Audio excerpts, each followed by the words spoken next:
Hello,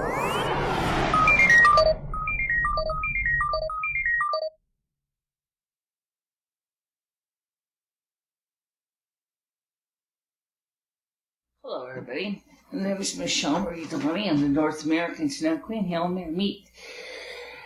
This will be the first of a series of programs to get to know me as the person behind the YouTube videos. Believe it or not, I'm shooting in the same studio we use for my YouTube videos, but we're just using a slightly different camera angles. Which is very difficult to do when you've got a very tight room. It's actually a little smaller than the local public access channel studio, which I certainly could use. And one of the things you're probably asking you is who's your video crew? What video crew? I do this completely myself. I don't even have a video crew. I don't have a lighting specialist. I don't have a sound specialist.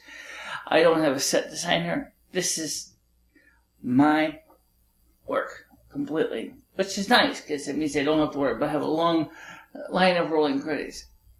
Except, of course, I do share my life with a very beautiful soul named Lemmy, which we will introduce you to Lumi in a little later on.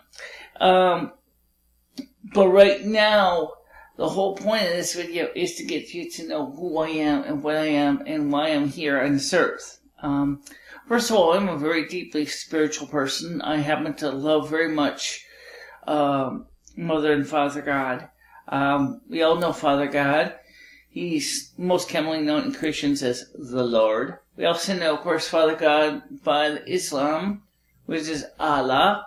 And, of course, we know him under the Judaism as Yahweh. Now, first of all, I am not a Jehovah's Witness. So, sorry guys, I'm not interested, okay? I am a Roman Catholic, but I'm also a bit of a eclectic person, because I'm also a pagan, and I'm also a weather sorceress. What is North American Snow Queen? How were the scientists developed out? How many Snow Queens are there? Here's a hint. There's only technically one person who calls themselves a Snow Queen. The rest of us call ourselves weather stewards. I call myself the Snow Queen because in tribute of Hans Christian Andersen, and then of course I also cover a huge domain. Which I'll discuss in a bit.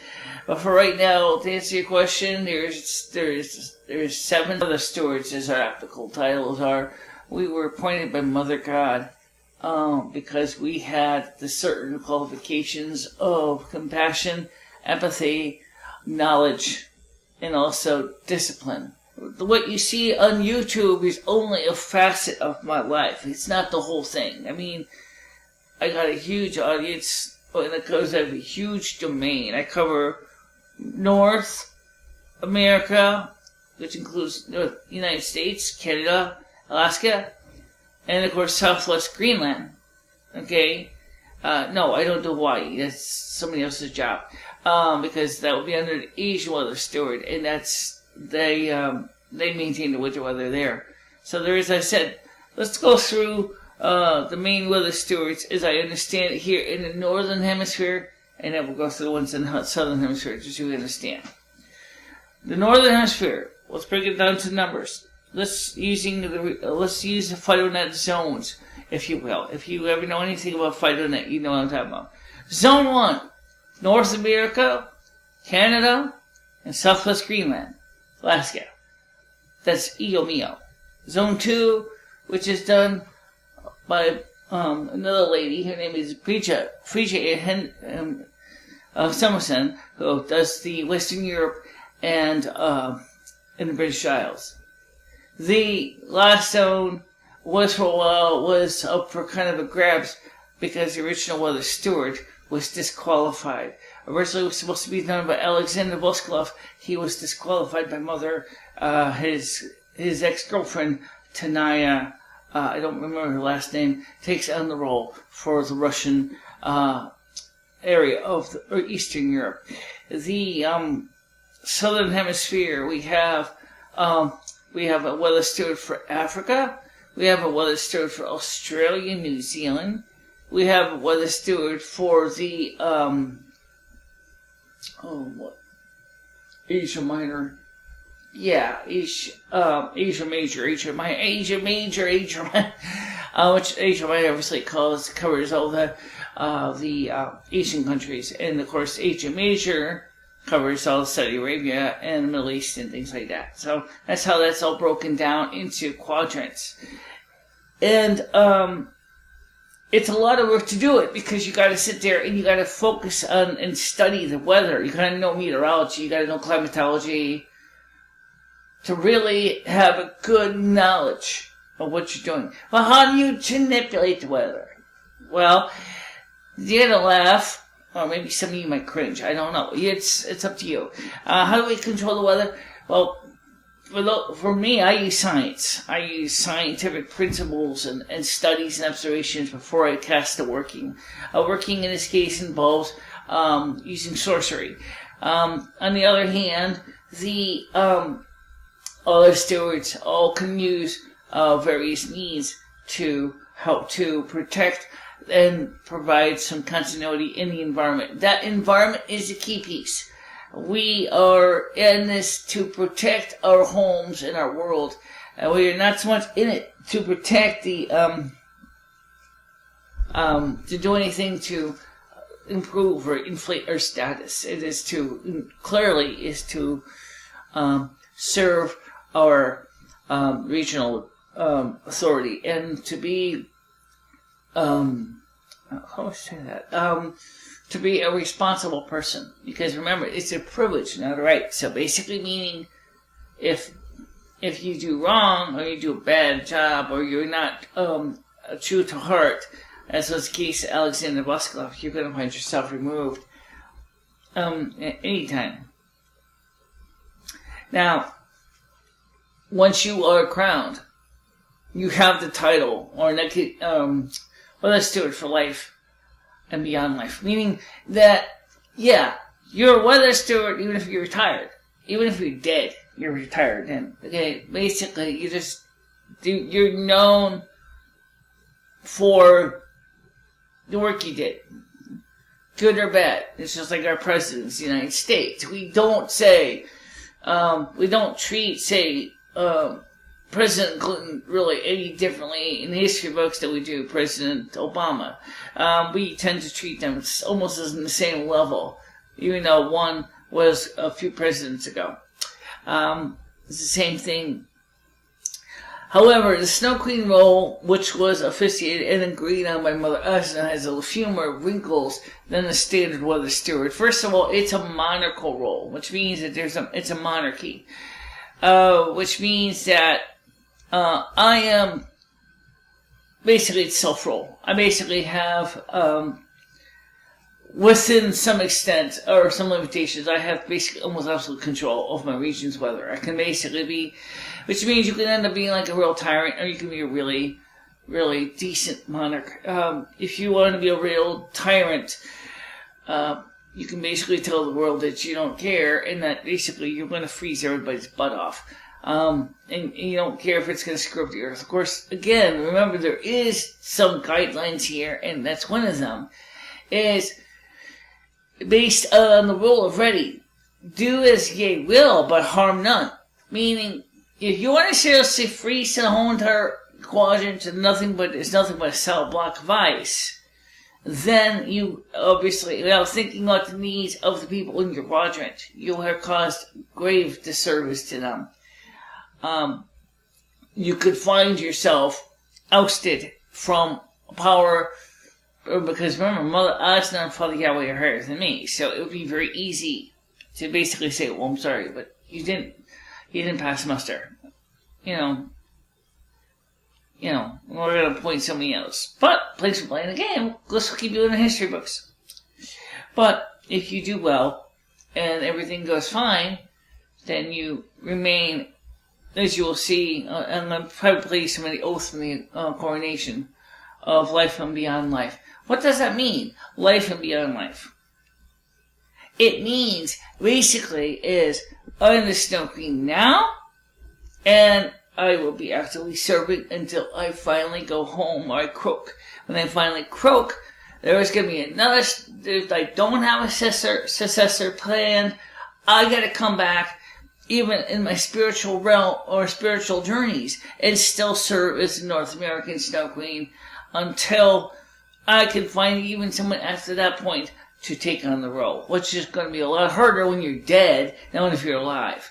So, one of the things that I wanted to do is to let people know that, it's not a game, it's not a fantasy, this is real deal. I happen to be very hard.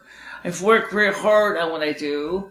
I eat, breathe, and pee weather. Okay. Winter is my favorite season, obviously. I love winter, and one of the reasons I love winter is because it's just something in my heart. It just feels so calm and pleasant. I think that helps a lot, of course, when you got all the holidays on it. You got Kwanzaa, you got Hanukkah, you got Yule, you got Christmas, you got, even though it's not really winter, I explain the seasons of the year cycle, but I'm gonna throw it in there anyway. In America, you got Thanksgiving, you got Halloween. Although again, Thanksgiving and Halloween are autumn. Okay. You got my birthday, February 13th. Yeah, I'm an Aquarian, and this is my cat, by the way. You're gonna be on a big TV show. He's one of my cats. I got 2 cats. He's been actually laying over here in the corner, kind of watching me the whole time, and that's probably why you saw his little head poking out in the frame. It's because that's what he's doing. He was just watching, and he was getting excited too, because he knows what I'm talking about. So that is pretty much what the Snow Queen does. Okay? But what about me? This is supposed to be about me, right? I'm supposed to explain something about myself. Okay. I was born and raised for a few years of my life in East Hartland, Connecticut. I was, in about 1977, my parents moved to New Hartford, and because my dad's, personal flooring business, called Porcelain Flooring had failed. It failed because it was time of the great energy embargo, and it was costing him a lot of money for trucks, for fuel and supplies. And so, his business just wasn't able to compete against another family-run flooring business called Dalene Flooring. It's true. Well, I've been growing up with sawdust in my lungs all my life. Okay, basically. So my dad also took on, when he had Volvation Instruments in New Hartford from Command Corporation, get on up there.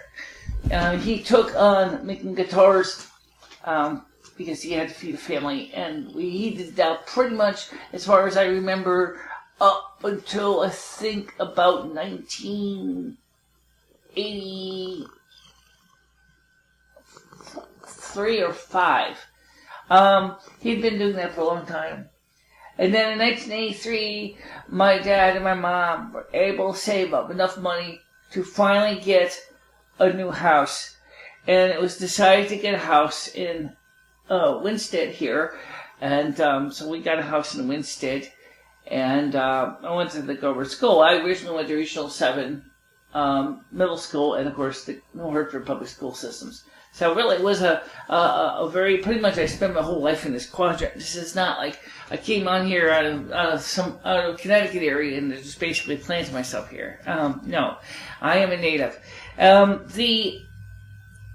The thing I remember most about my childhood is that I saw a lot of people had a lot of questions about when you say legally blind. Well, what does legally blind mean? Well, legally blind technically means that you have a vision acuity of less than, it's the key piece here, 2200 with correction in your best eye, or a field of view of less than 30 degrees.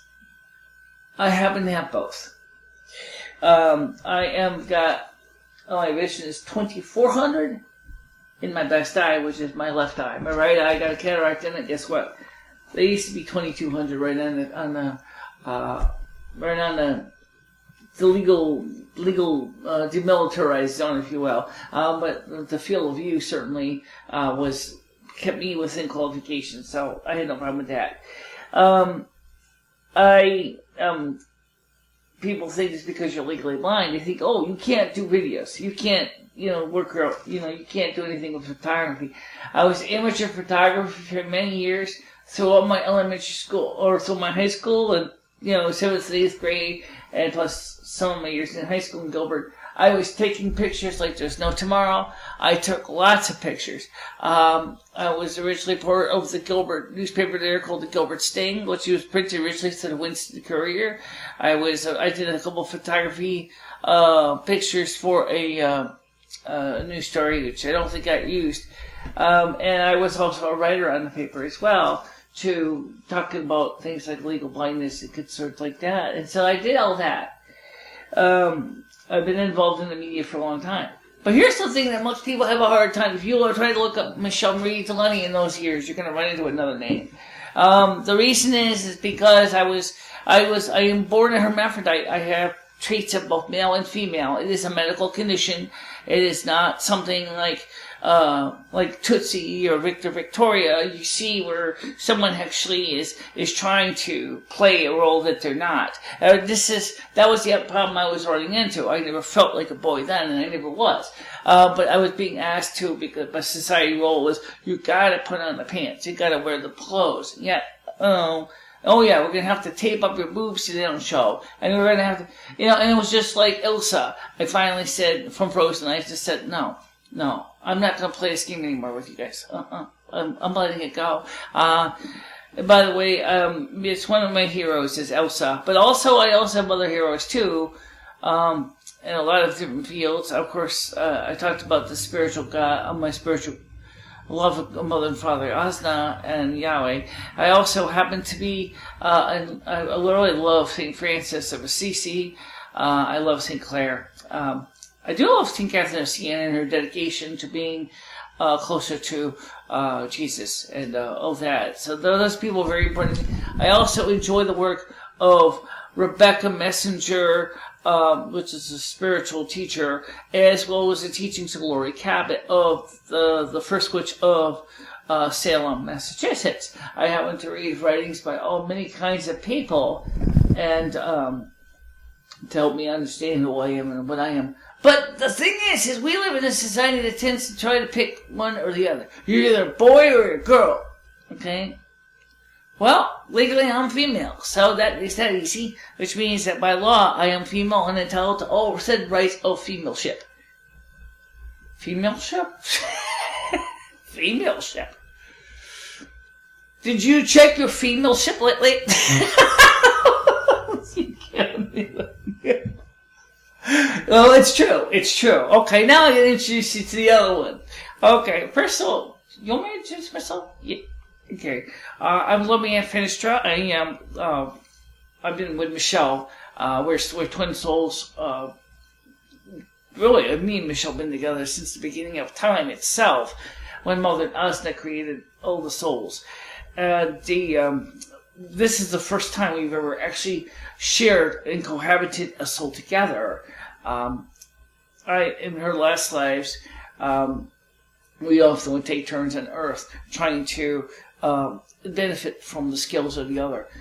And so, in this lifetime, which is Michelle's 33rd, my 31st, 32nd if you want to consider the fact that it's actually a split life. If you want to go by whole lives, it's my 31st. Right? Was around the time of the Roaring *20s. Yeah. The biggest thing I think is that it's hard enough for Michelle to get people in this town to take her with all sincerity and seriousness, because there's a lot of people in this town who have very little knowledge of some of the stuff she's talking about here. Something tells me that once this goes out on the local public access channel, that there's going to be a lot of people who are going to sit there and harass her. And I really wish you guys would not do that, because Michelle is working really hard to do a good job and to educate and to inspire and to bring people the information. She's not hiding nothing. She has nothing to hide. She is fully registered by the National Security Agency. She is fully registered by British GCHQ. She has a full file online with the Federal Bureau of Investigation. She is on the internet everywhere. She releases all of her medical facts out on the internet. You can actually ask her for her medical file and she will give it to you. She has taken the opportunities to make sure to be fully honest and divulge everything of her life and then some. So in that case, Michelle, if this was a game, would be seriously kind of wondering, like, oh, what am I supposed to do if they find out this or that? There's nothing to hide. No, there isn't. In fact, if anything, it's better that way because I just kind of wish that the people in Winston would get to know me more than just some kind of misunderstood stereotype. It takes a lot of work to do what I do. I get up every day. I go in the bathroom. I get cleaned up. I get dressed. I comb my hair, and I do all that.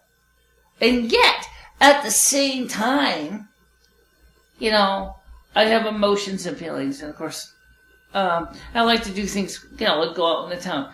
But to have total strangers say, nasty, cruel things about me who don't even know who they're talking about, either indicates A, you're uninformed and you need to be willing to receive a little bit of an education in a polite way. Number 2, you just don't care. Okay? Because you're a freaking jerk. Okay? I can't help that one. But I certainly can help the first one. Or 3, you really actually do have empathy and understand, but you're maybe not too comfortable trying to say that you actually would like to know more because you're questioning your own self. I can help person 1, I can help person 3. I can't do nothing for person 2. Person 2 is either going to have to come back, he's going to have to come around to reality and to understand that Mother Asta and Father Yahweh created infinite types of situations for everybody. The main point of the life that we're here is to enhance and to improve our life knowledge and to have a little more, to be a better, well-rounded person. That is why we're here. It's not so much to sit there and go, look at me. I'm the North American Snow Queen. See how I eat such a breeze. I can make it freeze in snow and icy. No, it's not. The point is we come here to learn and to grow, and that's what I do. That's one of the reasons why I was chosen was because of the fact that I'm willing to be honest and say, I'm still learning things as I go through life. I mean, I'm 46 years old, and yet I'm still learning things. Because learning is fundamentally essential. That's what life means. L-I-F-E. Learning is fundamentally essential. Okay? Do you want to be dead? Did not even attempt development. If you want to be dead, that's fine. Then obviously you're watching the wrong channel. If you want to advance, if you want to grow and to learn more about yourself and maybe about the world around you, you're watching the right channel.